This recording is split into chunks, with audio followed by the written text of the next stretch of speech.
ছোট পর্দার জনপ্রিয় অভিনেত্রী সাদিয়া আইমান কেরিয়ারের সোনালি সময় পার করছেন। গত কোরবানি ঈদে প্রেক্ষাগৃহে মুক্তি পেয়েছে অভিনেত্রীর প্রথম সিনেমা উৎসব।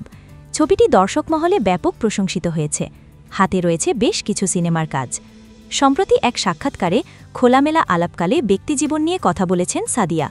প্রেম, ভালোবাসা ও বিয়ে প্রসঙ্গ উঠে আসে ওই সাক্ষাৎকারে। তিনি বলেন, পছন্দের ব্যাপারটা সুন্দর করে বলাটা জরুরি।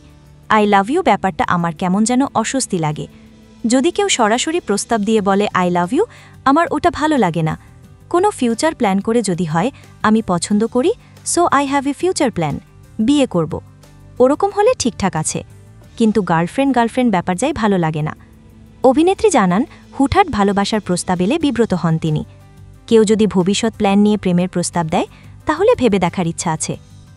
অভিনয় জীবন প্রসঙ্গে সাদিয়া বলেন, একজন অভিনেত্রীর কাছে সবচেয়ে বড় চ্যালেঞ্জ হচ্ছে টিকে থেকে কাজ করে যাওয়া।